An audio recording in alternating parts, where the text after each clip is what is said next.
Bangla info motivation চ্যানেলে আপনাকে স্বাগতম। একজন উপস্থাপক হলেন এমন একজন ব্যক্তি যিনি একটি অনুষ্ঠান পরিচালনা বা হোস্ট করেন। আর একজন ভালো উপস্থাপক হতে হলে উপস্থাপককে কিছু গুরুত্বপূর্ণ নিয়ম মেনে উপস্থাপনা করতে হয়। আজকের এই পর্বে আমরা জেনে নেব ভালো উপস্থাপক হওয়ার 8টি উপায়। 1. নিজের পরিচয় প্রদান। উপস্থাপনা শুরুর পর আপনার পরিচয় সুন্দর এবং সৃজনশীলভাবে উপস্থাপন করতে হবে, কারণ তারা সব সময় আপনার বক্তব্য শোনার আগে অবশ্যই আপনার পরিচয় জানতে চাইবে। তাই আপনার পরিচয়টা সুন্দরভাবে তুলে ধরতে হবে। এতে করে বক্তার বক্তব্য শোনার জন্য শ্রোতারা আরও উৎসাহিত থাকবে। 2. আত্মবিশ্বাসী থাকা। উপস্থাপনায় আপনার অভিজ্ঞতা থাকতে পারে, আবার নাও থাকতে পারে, কিন্তু পাবলিক স্পিকিং বা উপস্থাপনার ক্ষেত্রে আত্মবিশ্বাস অনেক গুরুত্বপূর্ণ। কারণ একজন উপস্থাপককে পরিস্থিতি বুঝে কাজ করতে হয়। অনেক সময় দেখা যায় অনেক অভিজ্ঞরাও কঠিন পরিস্থিতি সামাল দিতে গিয়ে হিমশিম খান। তাই উপস্থাপনা শুরু করার জন্য নিজের ওপর বিশ্বাস থাকাটা এবং সেই আত্মবিশ্বাস আপনার চেহারা এবং কথায় ফুটে ওঠা জরুরি। 3. সুন্দর ও স্পষ্ট বাচনভঙ্গি। একজন উপস্থাপকের উপস্থাপনা ও স্পষ্ট বাচনভঙ্গি থাকতে হবে।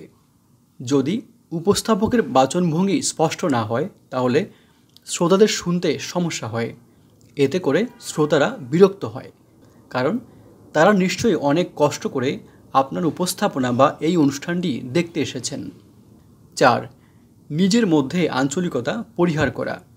উপস্থাপনা করার জন্য উপস্থাপক যখন নিজের বচন প্রকাশ করে তখন তাকে অবশ্যই নিজের আঞ্চলিকতা থেকে দূরে থাকতে হবে এবং স্পষ্ট ভাষায় কথা বলতে হবে। 5. উক্তি বা কোটেশন ব্যবহার করা। উপস্থাপনা বা বক্তব্যের মধ্যে অবশ্যই কোনো ব্যক্তির উক্তি এবং প্রবাদ বাক্য রাখা উচিত। এতে করে বক্তব্য আরও সুন্দর হয়ে ওঠে।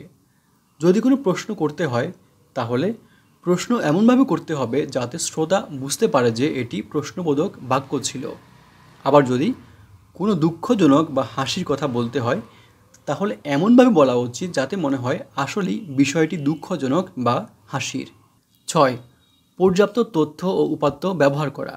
উপস্থাপনা করার ক্ষেত্রে অবশ্যই যে বিষয়টি নিয়ে আপনি উপস্থাপনা করবেন সেই বিষয়টি সম্পর্কে আপনার পর্যাপ্ত জ্ঞান থাকা প্রয়োজন।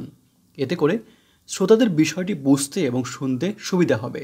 মনে রাখবেন, শ্রোতা যদি সম্পূর্ণ বিষয়বস্তু বুঝতে না পারে তাহলে আপনার উপস্থাপনা ব্যর্থ হয়ে যাবে। 7. কণ্ঠে অনুভূতি প্রকাশ করা। উপস্থাপনা করার সময় আপনার কণ্ঠে অবশ্যই আপনার বক্তব্যের অনুভূতি প্রকাশ পেতে হবে। উপস্থাপনা সাবলীল হতে হবে। আপনি যদি সাধারণভাবে রিডিং পড়ে উপস্থাপনা করেন তাহলে শ্রোতারা অনুষ্ঠানের ব্যাপারে আগ্রহ হারিয়ে ফেলবেন এবং বিরক্ত বোধ করবেন। 8. শ্রোতাদের সঙ্গে যোগাযোগ তৈরি করা।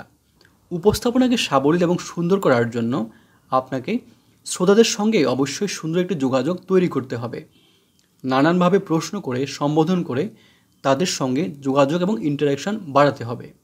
একজন ভালো উপস্থাপক হওয়ার জন্য মোটা দাগে আপনাকে যে বিষয়গুলো খেয়াল রাখতে হবে তা হলো উপস্থাপনা করার আগে নিজেকে মানসিকভাবে প্রস্তুত করা, আড়ষ্টতা পরিহার করে আত্মবিশ্বাসী থাকা, বিভিন্ন ধরনের উপস্থাপনার অনুষ্ঠান দেখা, ভাষার সঠিক ব্যবহার করা, শুদ্ধ উচ্চারণে স্পষ্ট করে কথা বলা, বাংলিশ তথা ইংরেজি এবং বাংলার মিশ্রণ পরিহার করা, সুন্দর বাচন ভঙ্গি এবং সুন্দর বাক্য ব্যবহার করা, কণ্ঠের নিয়মিত চর্চা করা, ভালো শ্রোতা হয়ে ওঠা, শ্রোতাদের দিকে তাকিয়ে কথা বলা, মার্জিত এবং মানানসই পোশাক পরা, শ্রোতাদের সঙ্গে মত বিনিময় বা ইন্টারাকশন করা, শ্রোতাদের সম্মান করে কথা বলা এবং সব শেষে সুন্দরভাবে অনুষ্ঠানটি শেষ করা।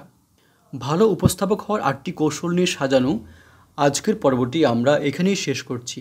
এ ধরনের ভিডিও আরও দেখার জন্য আমাদের এই চ্যানেলটি সাবস্ক্রাইব করার জন্য আপনাদের প্রতি বিশেষভাবে অনুরোধ করছি। আপনারা যেখানেই থাকুন অনেক ভালো থাকুন। ধন্যবাদ।